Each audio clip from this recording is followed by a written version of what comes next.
Entonces hoy día empezamos con un nuevo tema. Básicamente es en lo que nos queda ya, que es ver el metabolismo de los aminoácidos.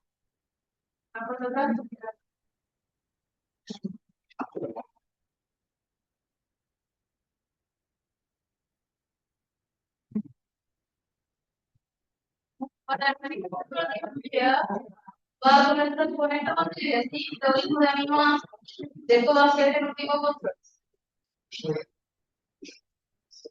Entonces, comencemos. Lo primero que tengo que comenzar es el metabolismo de aminoácidos. Chicos,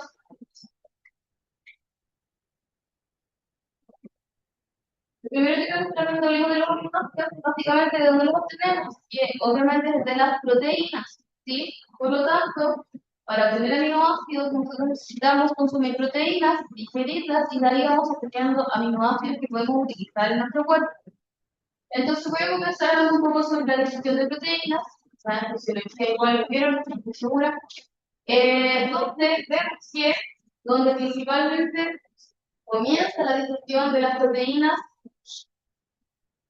va a ser en el estómago, donde vamos a tener una enzima que se llama pepsina, la cual es capaz de trabajar en pH ácido, ¿sí? Relación clorhídrico del estómago, y puede ir cortando entonces enlaces peptídicos para que se forme, en realidad se rompa la proteína y empecemos a tener en vez de proteínas polipéptidos. Péptidos, o sea, cadenas más cortitas de aminoácidos. ¿Sí?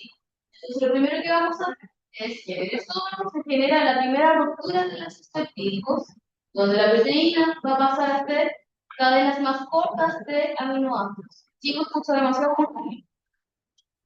De proteínas obtenemos péptidos o polipéptidos y cadenas más cortitas de aminoácidos.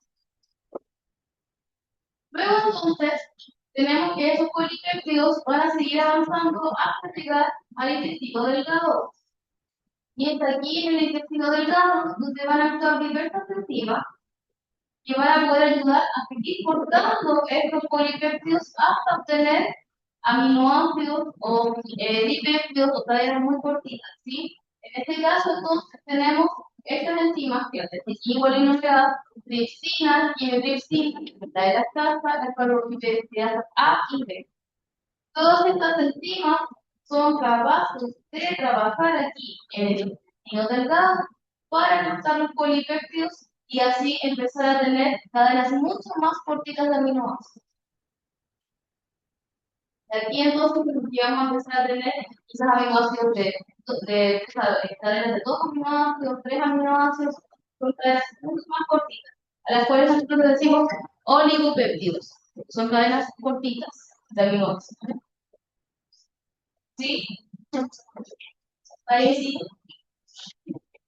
Entonces, luego de que el intestino delgado se generan estos cortes y ya tenemos aminoácidos mucho más, o sea, cadenas de aminoácidos mucho más pequeñas, que en este caso serían básicamente oligopéptidos, estos pueden entonces entrar al enterocito.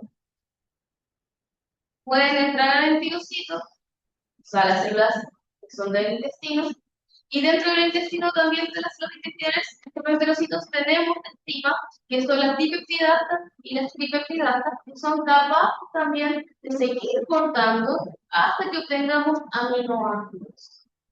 ¿Sí? Entonces, todo este ciclo de digestión parte desde el estómago con la peptina, pasamos al intestino con la triptina, con las quimiotepsinas y las capas, y luego finalmente llegamos hasta el interior del enterocito, donde van a actuar las dipeptidasas y las tripeptidasas, que lo que buscan es finalmente obtener aminoácidos uno por sí solo, ¿sí? Todos separaditos. ¿Sí? Recordar aquí los aminoácidos que los habíamos visto que son en el fondo esta estructura, ¿cierto? Carbono central, un lado amplio, un lado carboxilo y su cadena lateral. ¿Vamos?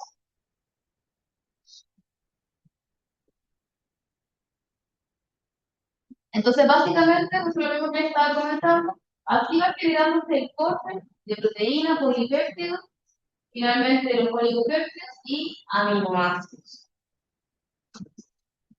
Y de esa forma es como entonces pueden enviarse al torrente sanguíneo y enviarse a donde sean necesarios para utilizarse. ¿Sí? Entonces, vamos a hablar del metabolismo de los aminoácidos, cómo es que se pueden sintetizar, cómo es que se pueden utilizar y eliminar. ¿Ya? Entonces, lo principal que voy a comenzar es hablando por la síntesis de los aminoácidos. Ya sabemos entonces que también se pueden obtener de la dieta, pero hay algunos aminoácidos que sí somos capaces de sintetizar. ¿Cuáles son estos? Están aquí encerraditos, como la serina, la glicina, estos son unos aminoácidos que sí somos capaces de sintetizar en nuestro cuerpo. Básicamente a partir de glucosa, como sale aquí, de la glucosa nosotros podemos entonces pasar por el ciclo de la glucólisis y por los ciclos de oxidación y ciclo de Krebs, y vamos obteniendo algunos aminoácidos que sí somos capaces de sintetizar, como la alanina, el glutamato, el aspartato, que ya los conocemos un poquito, que son quizás parecidos a los que ya conocíamos el ciclo de Krebs. ¿Sí? Entonces, básicamente, si uno lo puede pedir que se aprendan de memoria los aminoácidos, ¿sí? Pero sí que se también unos aminoácidos, los cuales sí podemos sintetizar. Y a estos les decimos aminoácidos no esenciales. No son esenciales porque somos capaces de sintetizar. Básicamente, entonces, de los 20 aminoácidos que son los más importantes de nuestro cuerpo, los no esenciales son todos los que podemos sintetizar, lo que decía ahí marcado en rojito, y tenemos algunos que no somos capaces de sintetizar, como por ejemplo la leucina, la histidina, la arginina, el triptófano, que estos sí tenemos que consumirlos desde la dieta. Por lo tanto, si no consumimos una dieta balanceada, lógicamente nos van a faltar algunos aminoácidos esenciales. ¿Sí? Así que no olvidar, aminoácidos esenciales son los que no podemos producir y necesitamos adquirir de la dieta.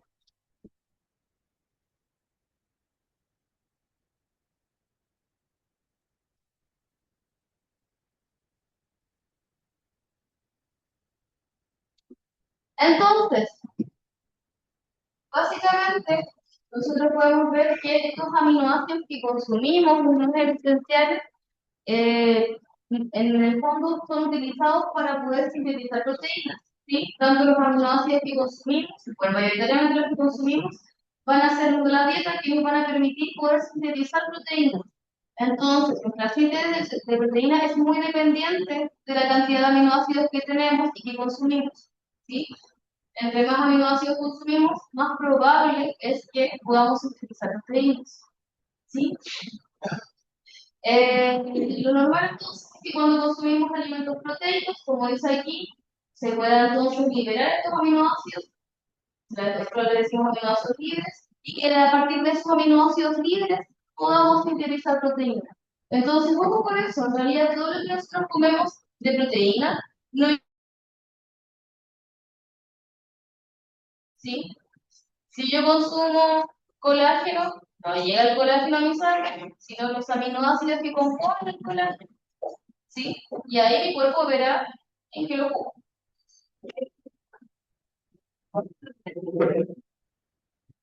Entonces, básicamente, esto ocurre si yo consumo aminoácidos. ¿Y qué pasa en el caso contrario? Si yo no consumo proteínas, entonces ya sabemos que hay aminoácidos que no somos capaces de sintetizar, primera cosa.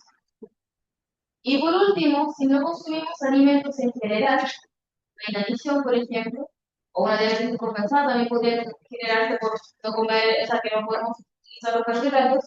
Entonces, el cuerpo es capaz de utilizar los aminoácidos como fuente de energía.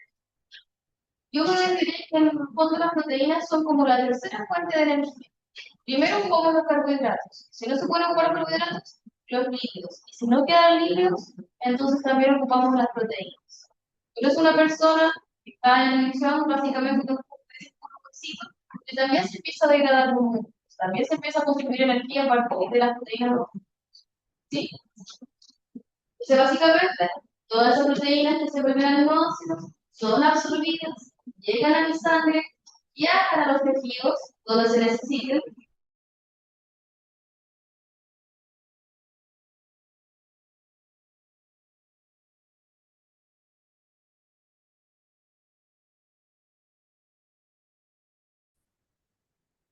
Entonces, me voy a centrar en la degradación, porque la síntesis básicamente eh, consiste en lo que ya hemos visto antes, de cómo se produce una proteína, que al final es la transcripción, la traducción, básicamente la síntesis de proteínas. Entonces me voy a centrar en hablar del catabolismo, ¿sí? De cómo se degradan o cómo se modifican estos aminoácidos.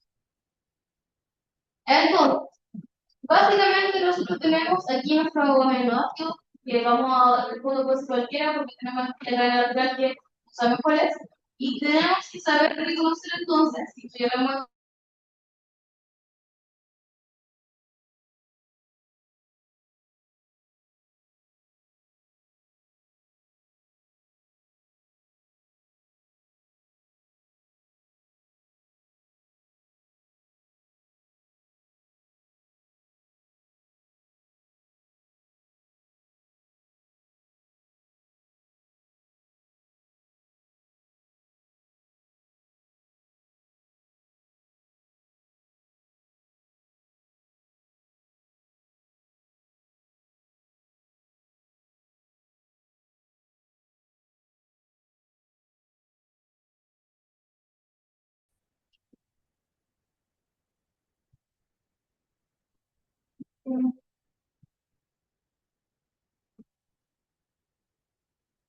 que el esqueleto carbonado del aminoácido,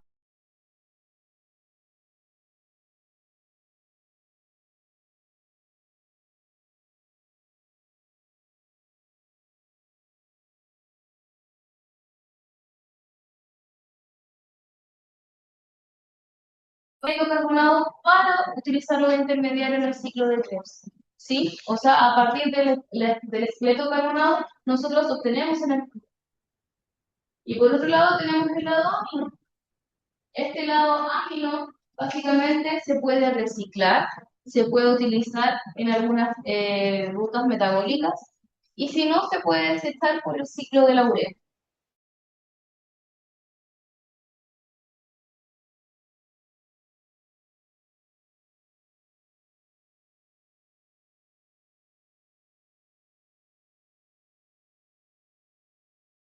Producir energía siempre es necesario.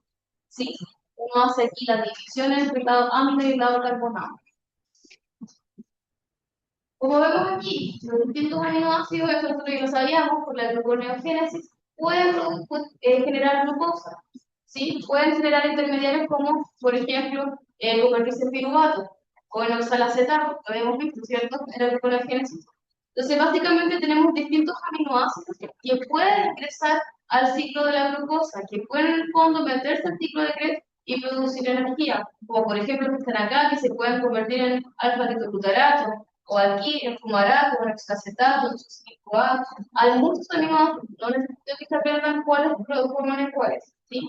Pero solo que se den cuenta que al final todos los aminoácidos, de alguna u otra forma, entran en este ciclo de la glucosa, directamente por una intermediaria del ciclo de Krebs, o porque se pueden convertir en acetil-CoA, o porque se pueden convertir en fluoruro, ¿sí? Entonces, a partir de cualquier aminoácido, gracias a su esqueleto carbonado, podemos convertirlo en un intermediario y que produzca energía.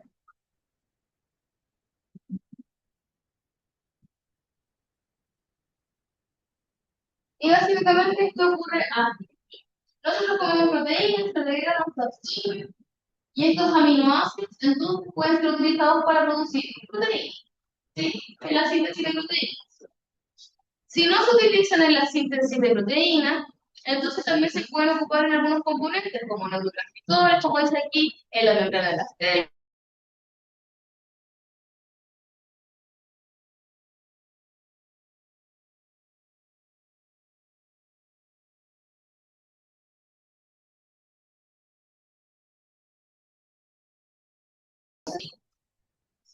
Entonces, básicamente este grupo aminoácido se va a separar en sus dos partes. En su lado, que es su esqueleto carbonado, que le vamos a decir ketoácido. Ketoácido se le dice al esqueleto carbonado, ¿sí? Ketoácido. Y en su lado A, que básicamente es amonio, ¿sí? O amoníaco, no le dicen amoníaco, pero es amonio. ¿Sí? Entonces, nuevamente, el aminoácido se separa en dos partes, su lado amino, que es el amonio, y su lado carbonado, que es el ketoácido. Cuando hablemos solo del lado carbonado del aminoácido, eso se le dice ketoácido. Y ese ketoácido, como dijimos, podemos utilizar para generar energía, dependiendo del aminoácido. Si es un aminoácido glucogénico, entonces puede entrar a convertirse en piruvato o en algún derivado del ciclo de Krebs. Y si es un aminoácido cetogénico, va a convertirse en acetil-CoA y entonces va a poder ser también utilizado para producir o generar energía o producir gases. Recuerden que la acetil-CoA en exceso puede generar síntesis de lípidos.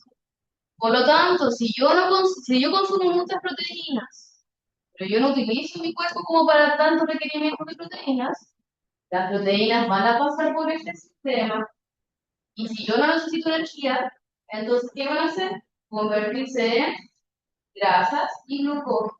Almacenaje y las proteínas se pueden convertir básicamente en grasas y en glucógeno, o sea, almacenar. Por eso la persona que come muchas proteínas, pero no tiene un requerimiento alto de energía, tiende a engordar mucho. ¿Sí?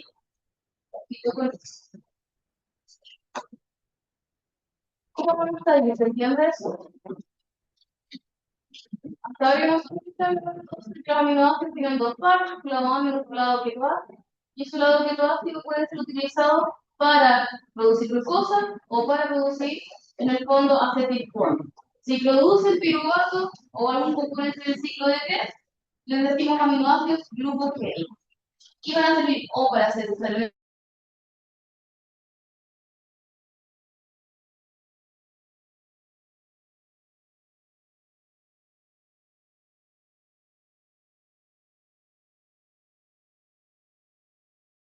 o se va a almacenar como líquido, como un geografía, como un triglicérido. ¿Sí?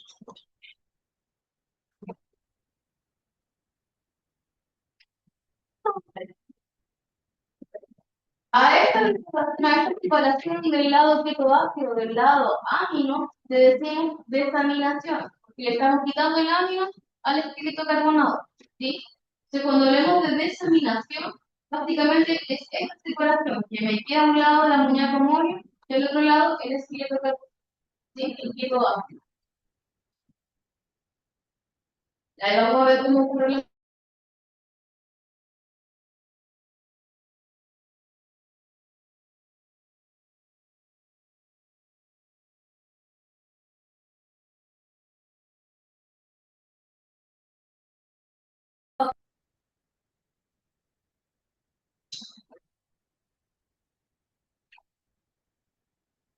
Entonces, vamos a ver hoy día tres aminoácidos muy importantes que son la base para entender el metabolismo de los aminoácidos. ¿Sí? Básicamente nos vamos a centrar en entender cómo funcionan el glutamato, la glutamina y la alanina. ¿Sí? Porque estos son en el fondo los que juegan el rol más importante en todo lo que tiene que ver con el movimiento de los grupos amino y cómo se van generando nuevos aminoácidos. Entonces, voy a dar como un repaso de este diagrama y luego vamos a ir todos los aminoácidos que yo consumo, entonces, proteínas que son aminoácidos, estos aminoácidos, entonces se pueden desaminar, ¿sí? Y formar un ketoácido, ¿cierto? Quedó el ketoácido y el grupo amino. ¿Qué pasa con ese grupo amino? Yo dije que se podía reciclar o eliminar.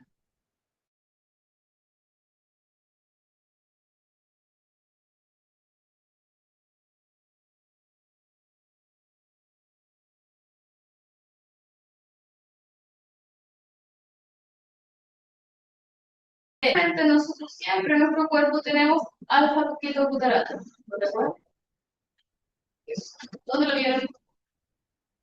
Ciclo de Krebs. Entonces, estos alfa-ketobutaratos son capaces de recibir este grupo amino. Entonces, no importa lo que nos yo esos aminoácidos cuando se desaminan, entregan su ketoácido, la parte carbonada, y el amino se lo entrega a los alfa-ketobutaratos. Cuando el alfa-ketoglutarado recibe un grupo amino, ahí lo recibió, se convierte en glutamato.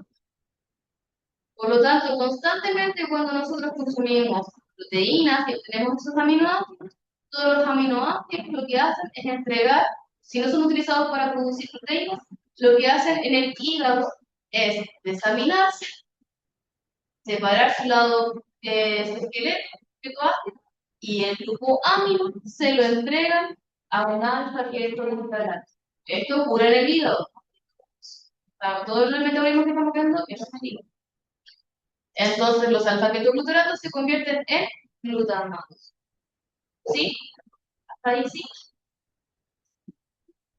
¿Qué pasa después con esos glutamatos? Básicamente el glutamato es una forma de movilizar el grupo amino. No es necesario que se quede así para siempre.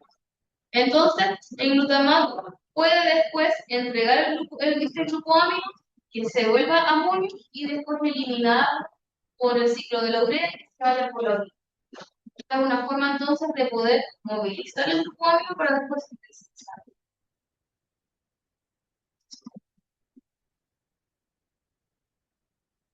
¿Cómo vamos a ir con eso? Luego tenemos la vitamina. La vitamina está en otros tejidos. Está en tejidos como sí, todos los tejidos en realidad extrahepáticos. ¿Sí? Todos los otros tejidos. Entonces, en vez de tener este glutamato, tiene glutamina. ¿Sí? Cualquier tejido que se veamos, puede ser el músculo, puede ser mi corazón. Entonces, básicamente, los otros órganos tenemos glutamina.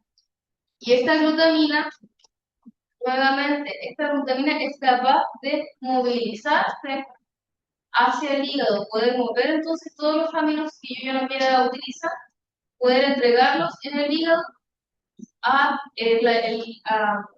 y convertirse, perdón, en glutamato. ¿Sí? ¿Cómo hace esto? La glutamina, si ustedes se dan cuenta, tiene dos grupos aminos. Uno aquí y uno aquí. Básicamente, si ustedes lo notan, la glutamina es un glutamato que tiene un amino extra. Esa es la diferencia entre la glutamina y el glutamato. Que tiene un amino extra. Eso de aquí abajo, pero aquí tiene un extra.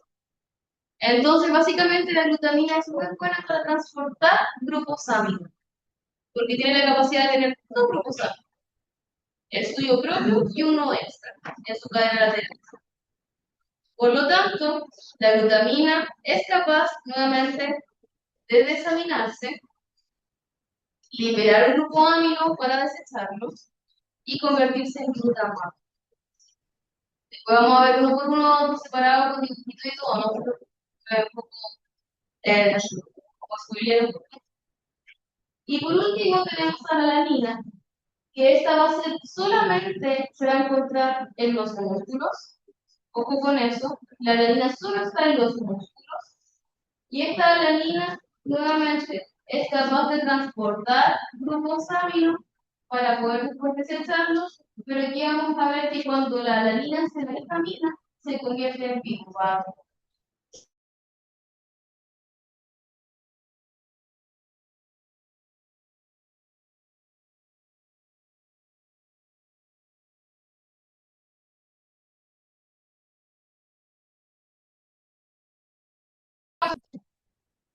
Entonces, partamos con el piruvato.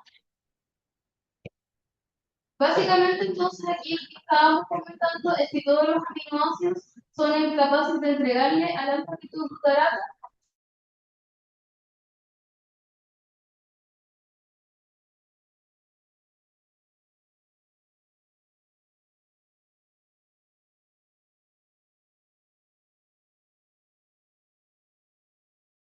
lo que le vamos a llamar aminotransferasa o transaminasa. Son lo mismo, ya son dos nombres distintos, pero es lo mismo. ¿Qué hacen? Como dice el nombre, transfieren aminos. Aminotransferasa transfiere aminos. Entonces, cualquier ácido aminoácido que llegue al hígado, que yo consumí de mi dieta, va a poder entonces llegar a una aminotransferasa, tomar el glucógeno y transferirlo a un alfa-ketoglutarado. ¿Sí? Y así vamos obteniendo entonces la masa. ¿Se entiende eso? ¿Sí? ¿No? ¿Acá? Vuelvo a repetir, todos los aminoácidos que consumimos, entonces, llegan al hígado, es que no son utilizados para producir proteínas. Todo lo que sobra entonces de aminoácidos llega al hígado para ser metabolizado y básicamente en nuestro hígado hay aminotransferasas o transaminasas. Estas transaminasas toman el grupo amino de esos aminoácidos que no van a ser utilizados y se lo transfieren a los alfa-ketoglucaratos. Y ese alfa-ketoglucarato, al recibir el grupo amino, se transforma en glutamato. ¿Sí? Obviamente, el aminoácido que perdió su grupo amino queda como un ketoácido. Es una transferencia de grupo amino. ¿Sí? Básicamente, el aminoácido que lo entregó se desaminó, se separó su grupo amino de su lado carbonado. Y el alfa-ketoglucarato recibió ese grupo amino, se transformó en glutamato. Muy importante es que los aminotransferasas, para poder generar estas reacciones, utilizan de grupo prostético PLP. Lo vamos a dejar como PLP, lo vamos a usar nombre del árbol porque después se van a confundir. Pero PLP entonces es lo que usamos de grupo prostético para que funcionen las aminotransferasas. ¿Sí?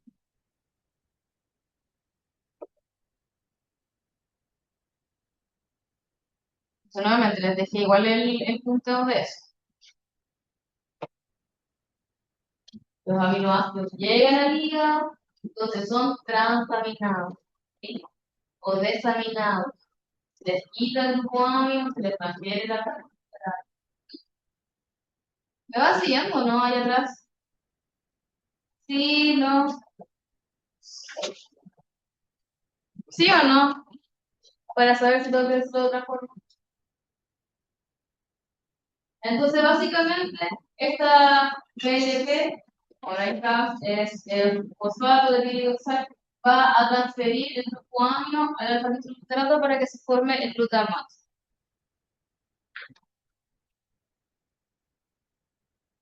¿Sí?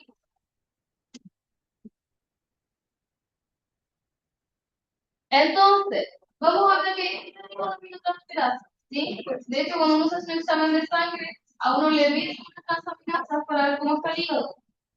Dependiendo de la transaminasa, tiene distintos nombres. Quizás el nombre de la transaminasa depende de a quién le va la transaminasa.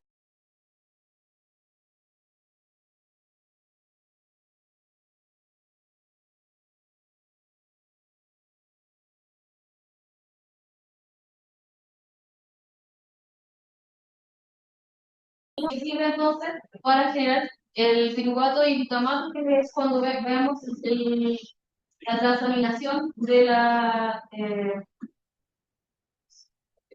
vitamina.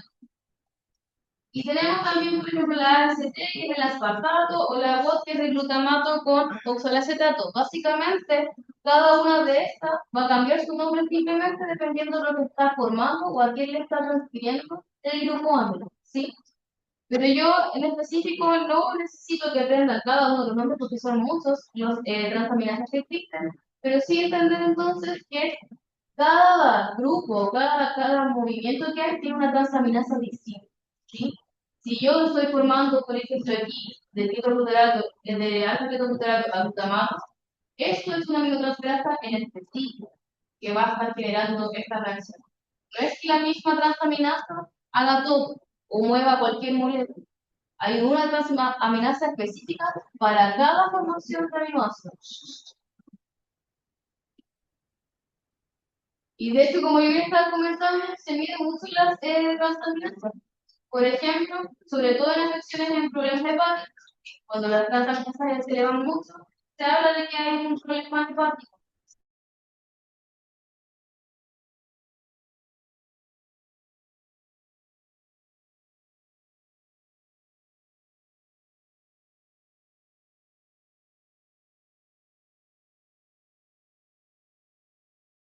Entonces, las transaminasas son muy evaluadas normalmente, incluso de rutina.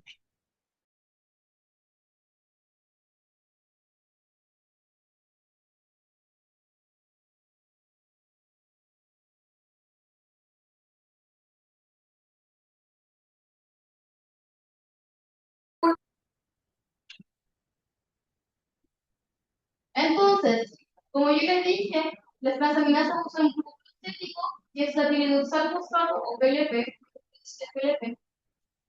Y básicamente todas las transaminases, no importa cuál sea o cuál tenga nombre, va a usar PLP. Sí o sí, necesita este grupo proteínico. ¿Sí? Que básicamente lo que va a ayudar, como se ve aquí, es a tomar el grupo amino para poder transferir. ¿Sí?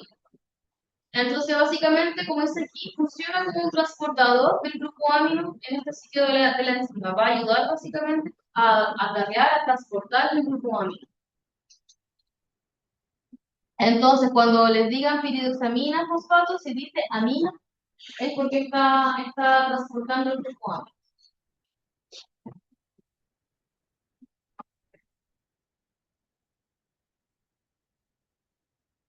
Entonces,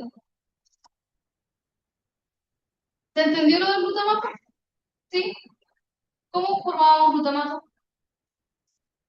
¿A partir de qué? eh, aminoácidos vienen a deshacer. Ya llega cualquier aminoácido entonces, y tiene entonces su carbono central, grupo R, grupo carboxilo, grupo amino. Ya, ¿y aquí le va a transferir el grupo amino? ¿Me alcanzas a mostrar? A la alfa ketoglucerato. Entonces aquí lo voy a dejar alfa ketoglucerato.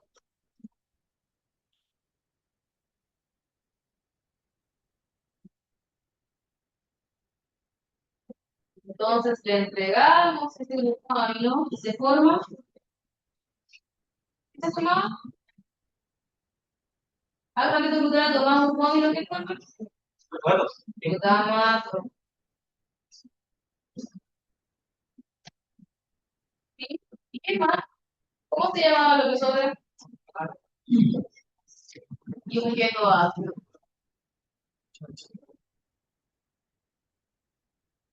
¿Sí? Esto de aquí es el ketoácido. De aquí es el lado amino. ¿Sí? Ya. ¿Dónde ocurre eso? En el hígado. Muy bien. Vamos a recordar por si acaso.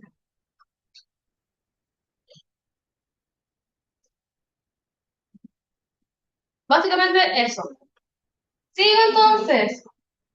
¿Qué pasa con los suelos aminoácidos que están fuera del hígado? Dijimos que en todos los tejidos extrahepáticos tenemos entonces la glutamina que va a ser muy útil para generar la desaminación. ¿Sí? Entonces, básicamente, todos los tejidos extrahepáticos, cuando necesitan desaminar, cuando necesitan liberar ese grupo de amino, que sea amoníaco o amonio, no pueden llegar a liberarlo porque sería muy tóxico.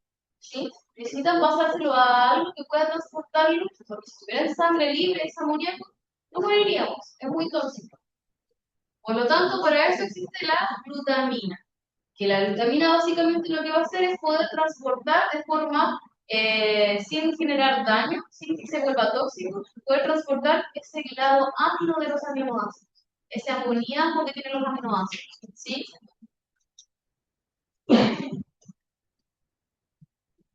Por ejemplo, como dice aquí, el cerebro, fíjate, en el cerebro se genera mucha enzima glutamina porque genera grandes cantidades de tiene muchos aminoácidos y necesita desaminar, necesita eliminar los aminoácidos y por lo tanto, si se acumularan esos amoníacos en el cerebro, empezaríamos a tener con problemas neurológicos. La forma entonces de poder que el cerebro pueda eliminar una forma correcta de esos grupos amonios es a través de la glutamina. ¿Cómo funciona esto? Básicamente, en un tejido extrahepático, cada vez que le digan tejido extrahepático o le digan un tejido que no es el hígado, ustedes piensan en eso. Nosotros entonces vamos a tener algún aminoácido que va a hacer necesitar eliminar su grupo amino. ¿Sí? Por lo tanto, por ejemplo, aquí tenemos glutamato, por ejemplo, y necesitamos liberar ese grupo amino. Para que ocurra entonces esto, ese grupo amino se lo podemos transferir a un glutamato que está en el grupo extra, o sea, en el tejido extrahepático. Entonces, corrijo, en todos los tejidos hay glutamato. El glutamato no puede viajar por el torrente sanguíneo, solamente puede estar dentro de las células. ¿Sí? Por lo tanto, cuando tenemos aminoácidos en un tejido extrahepático y necesitamos examinarlo, necesitamos liberar ese grupo amino, ese grupo amino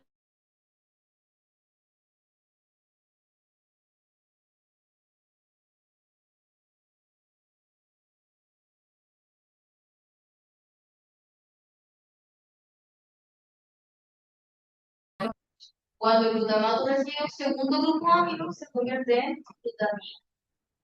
¿Quién media esto? Esto es lo mismo que la transaminasa, ¿sí? Esto se le llama glutamina secretada.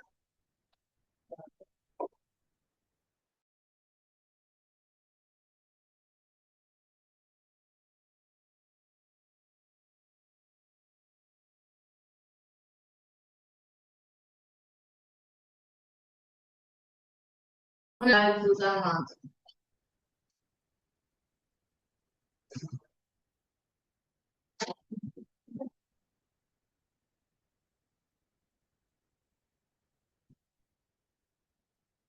Vamos a crear entonces glutamina.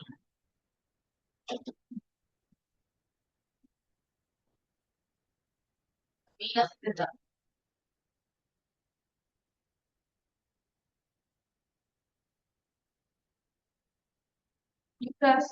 Escucho todo el rato el murmullo de todas sus conversaciones. Entonces, tejido extrahepático, los aminoácidos se van a examinar y van a entregarle su grupo amino a un glutamato que ya está en el tejido. El glutamato al recibir el grupo amino se va a convertir en glutamina. Y de esa forma la glutamina entonces puede viajar al torrente sanguíneo. La glutamina no tiene problema mientras el torrente sanguíneo. ¿Sí? Puede viajar por el torrente sanguíneo. ¿Y hacia dónde va a ir? Al hígado. Hasta que llegue al hígado.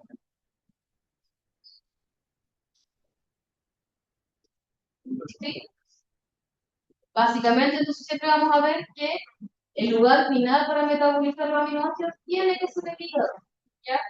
Por lo tanto, vamos a ver cómo la glutamina al final, no importa el tejido de donde venga, va a viajar al hígado. ¿Qué va a hacer la glutamina cuando llegue? Volver a transformarse en amado. Entonces tenemos que la glutamina llega y va a separar el lado amino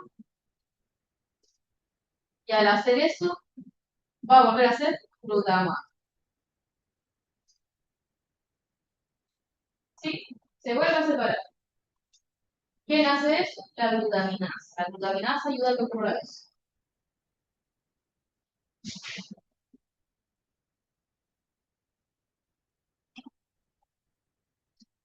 Y cuando entonces se genera esa desaminación y se libera ese amonio puede ir al ciclo de los restos y eliminarse de forma correcta después por los restos. ¿Sí? Entonces, básicamente, este es el metabolismo aminoácido que utilizamos en todos nuestros tejidos extrahepáticos. ¿Cómo funciona esto en el cerebro? Les van a preguntar, por ejemplo, muy específicamente, sí, ¿cuál es la forma de movilizar grupos amigos de tejidos extrahepáticos? Ya, si es extrahepático, entonces tiene que viajar con glutamina. ¿Sí? Ah, entonces estamos hablando del metabolismo de la glutamina, y ahí entramos en ese juego, ¿sí? Pero les va a dar el contexto de la pregunta. Si le dicen extrahepático, ustedes saben que estamos hablando de este sistema, de la glutamina. Si les hablan del hígado principalmente, ya sabemos que estamos más centrados en hablar del glutamato, ¿sí?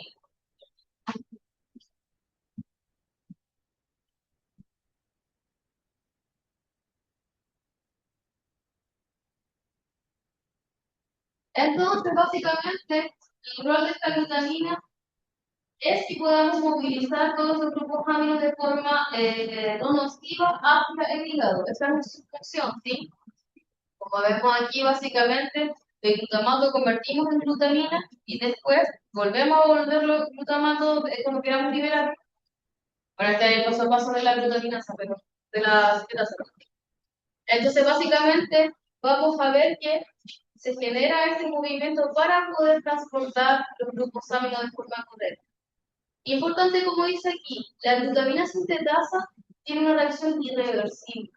O sea que toda la formación de glutamina que se genera en el tejido extrahepático no es que pueda volver a convertirse en glutamato en el tejido extrahepático. ¿Sí? Si yo estoy en el cerebro y se genera glutamina, se queda como glutamina y tiene que viajar en el cerebro. No puede ser que esa glutamina después diga, "Ay, no, eso no pasa". Ya. Es una reacción totalmente irreversible porque aquí utilizamos ATP y se genera entonces esta transformación que requiere energía. Entonces, ¿dónde principalmente va a ocurrir esa glutamina sintetasa? Va a ocurrir en el hígado, en riñones, músculos y cerebro, ¿sí? Donde en realidad se requiere más energía, donde hay más abundancia de aminoácidos.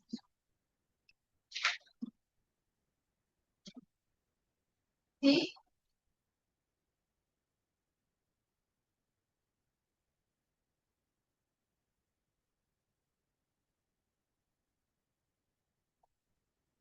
Nuevamente, después, cuando hablamos de la degradación de esta glutamina, que está ligada con la glutamina, básicamente, esto solo va a ocurrir principalmente en el hígado y también podría ocurrir en los riñones. Como estamos hablando del ciclo de la urea, también efectivamente podría ocurrir, pero principalmente va a ser en el hígado, ¿sí?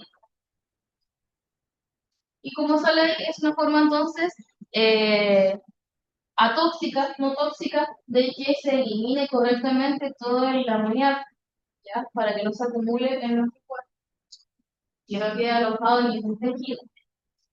Me faltó mencionar que toda esta síntesis y después degradación de la glutamina es en las mitocondrias de los tejidos, ¿sí? Así que lo voy a dejar aquí, es en las mitocondrias de los tejidos.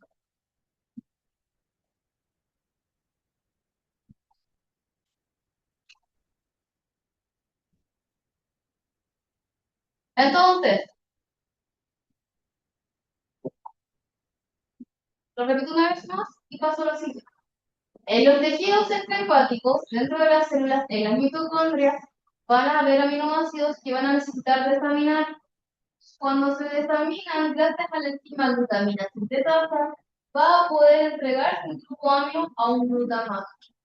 Ese glutamato, al recibir un nuevo grupo amino, se va a convertir en glutamina, una forma más poco dañina o no tóxica de poder viajar por el torrente sanguíneo. Es un aminoácido que puede viajar por el torrente sanguíneo sin ningún problema y sin generar daño tóxico por llevar amoníaco.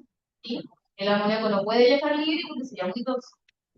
La glutamina viaja por el torrente sanguíneo hasta el hígado, hasta los hepatocitos, y en las mitocondrias de los hepatocitos va a ocurrir la reacción reversa, que sería, a partir de glutamina, obtener nuevamente el glutamato y el amoníaco. Entonces aquí va a actuar la enzima glutaminasa, que va a quitar el grupo aminos a la glutamina, y el glutamato va a quedar como glutamato, y el grupo amoníaco va a poder entonces utilizarse en otra reacción o eliminarse por el ciclo de la urea y después por la orina. ¿Cómo vamos a hacer? Pasamos al tercer circuito y el último que tenemos que ver de aminoácidos. ¿Qué ocurre cuando hacemos ejercicio? Aquí vamos a hablar en específico de un aminoácido que solo está en los músculos, que es la alanina, y que solo vamos a ver su movilización cuando se utiliza en los músculos, en ejercicio, ¿sí? O sea, la persona que está en reposo no requiere no ocupar este metabolismo de alanina, solo en músculos en movimiento, en ejercicio, ¿sí? Aquí lo que vamos a ver básicamente es que nuestros músculos, que tienen mucha proteína, que utilizan mucho, entonces requieren muchos aminoácidos, todos los músculos, entonces, los aminoácidos que hay en los músculos van a desaminarse con cualquier aminoácido que se desamina y va a poder entonces entregarle ese aminoácido al glutamato. Hasta aquí todo normal, ¿cierto? Pero aquí ocurre algo distinto. Cuando entonces necesitamos degradar aminoácidos a partir de los músculos, en ejercicio sobre todo ocurre eso, o sea, hay un desgaste y hay una ruptura y se genera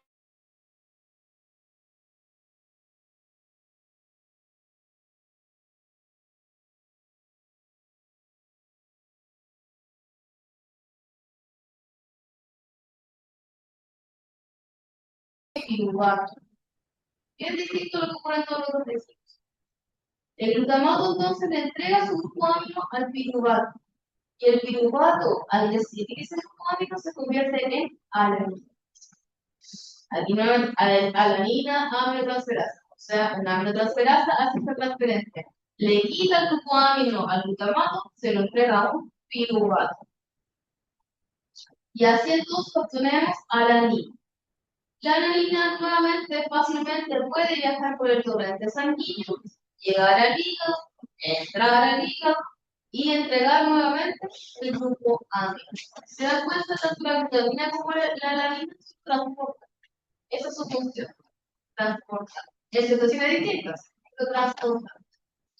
Entonces la alanina entrega ese grupo amino, volvemos a obtener el glutamato y el piruvato. Y ese piruvato puede entonces entrar a la gluconeogénesis y empezar nuevamente a moverse a todo el cuerpo y generar lo que normalmente sabemos del ciclo de la glucosa. ¿Sí? Glucosa, piruvato, etc. El piruvato no pierde nada. Entonces, en lo que nos vamos a centrar aquí es en que recuerden cómo obtuve la alanina, gracias a que el glutamato le entregó un grupo amino al piruvato y así se compone. ¿Sí? ¿Cuándo ocurre esto? En músculos en ejercicio, ¿sí? En movimiento. No me sirve si dice simplemente un músculo. Si dice la situación de un músculo y lo dice que está en ejercicio, entonces la glutamina. Pero si dice músculo en ejercicio, ahí sí hablamos de alanina, ¿sí? Tiene que explicitar la frase que está en ejercicio, ¿ya? No, bueno, usted, músculo en ejercicio. Entonces, nuevamente tengo glutamato, ya sabemos de dónde viene el glutamato, no voy a dibujarlo aquí. ¿El glutamato quién le entrega su grupo amino?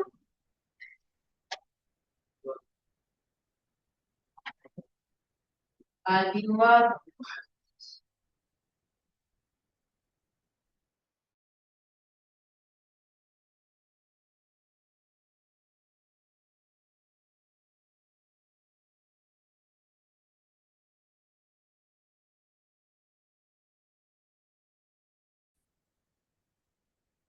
Si se desaminó, ¿qué se toma el glutamato?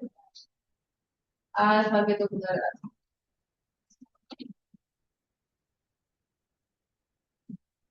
La alanina entonces aquí está por el torrente sanguíneo hasta llegar nuevamente al hígado.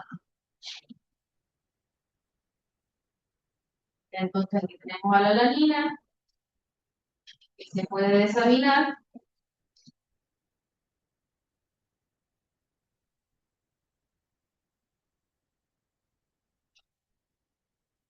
Y la alanina cuando se desamina, entonces ¿en qué se convierte? Ah, y el grupo amino que se lo entrega.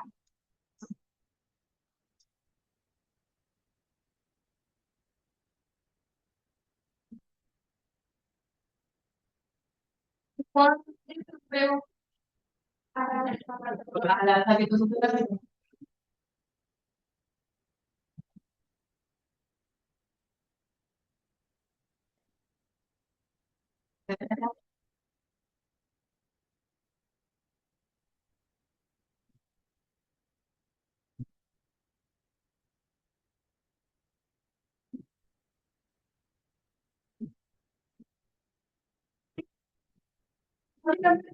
De todo el tiempo el movimiento del grupo amino se va entregando, se va cediendo. Entonces lo repito un poquito más. En los músculos, cuando se mueven, cuando están en ejercicio, el glutamato, que es un aminoácido, un grupo amino a partir de cualquier aminoácido, recuerden siempre, va a poder entonces entregar tu grupo amino a un piruvato. El piruvato cuando recibe un grupo amino inmediatamente se convierte en alanina. El glutamato perdió su grupo amino, así que quedó como un alfa ketoglutarate. Esa alanina viaja por el torrente sanguíneo hasta llegar al hígado. Y en el hígado la alanina entonces se desamina, obtengo nuevamente el piruvato y el glutamato. ¿Sí? Entonces, músculo en ejercicio, el glutamato que está en el músculo va a desaminar, te va a entregar su grupo amino. Y en este caso, en los músculos en ejercicio, el amino se lo entrega al piruvato. El piruvato, cuando recibe un grupo amino, se convierte en alanina. ¿Sí? Y esa alanina es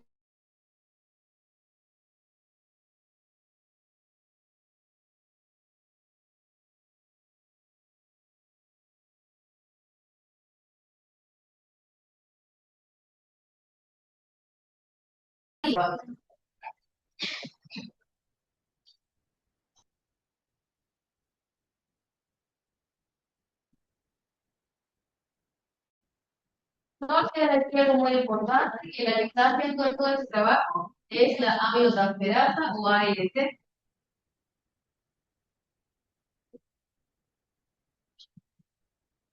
La aminotransferasa es la que ocurre o mueve los grupos amino en la síntesis y degradación de la alanina.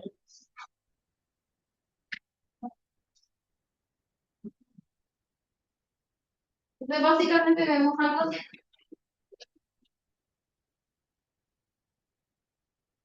Entonces, tengo la reacción hacia allá o hacia acá. Cuando estamos en el músculo, ¿hacia dónde va la reacción? Hacia allá.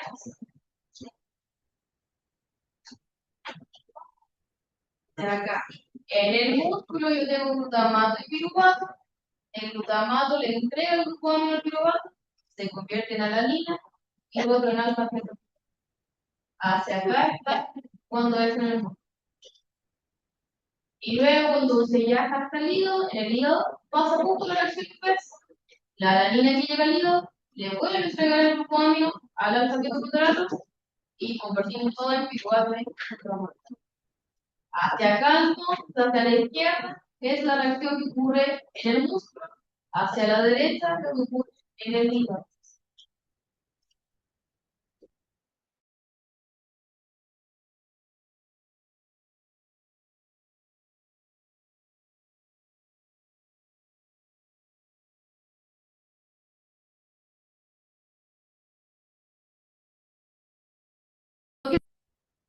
¿Quién va a hacer esa reacción?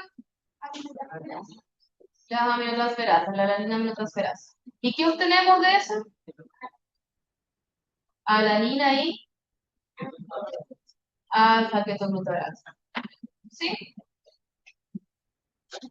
La alanina viaja al torrente sanguíneo, llega al hígado.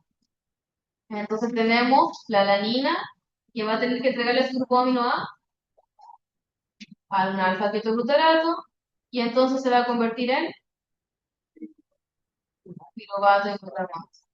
¿Sí?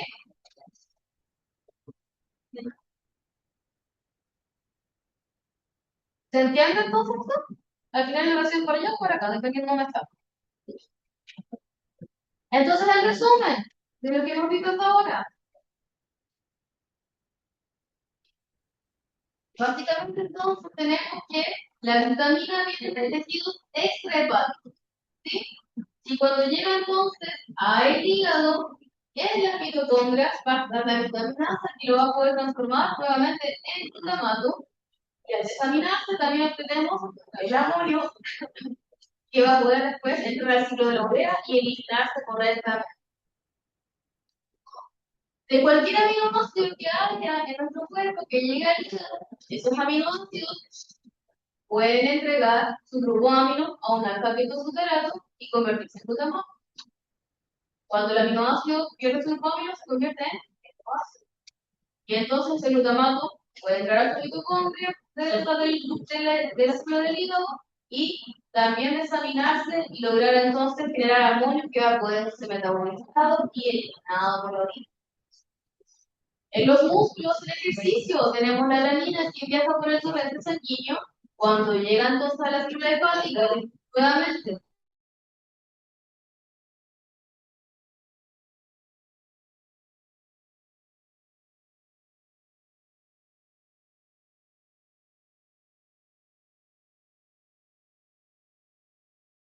días, finalmente, si se dan cuenta en todos los casos, yo obtengo un glutamato y obtengo amonio, que va a poder aquí en el hígado, en la mitocondria de los hepatocitos, metabolizarse de forma correcta, no tóxica, y luego entrar al ciclo de la urea y eliminar la orina.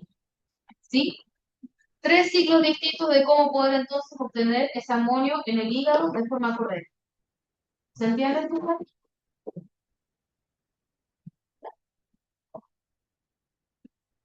¿Cómo puedo estimular o regular entonces esta desaminación?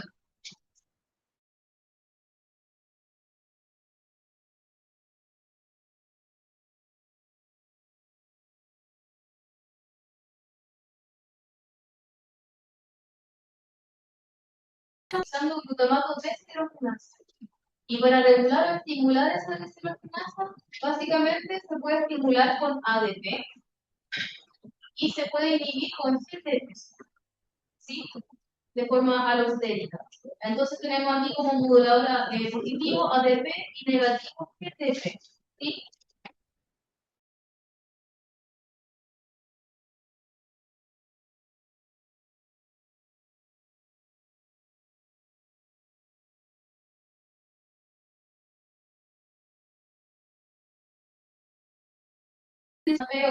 Para que se ocurra esta reacción y se forme una DH o una pH de esta desaminación. Se no olviden esta enzima. Todo el glutamato que llega a la mitocondria se desamina gracias a la glutamato deshidrogenasa. ¿Sí? Ya. Voy a ir a buscar sus test.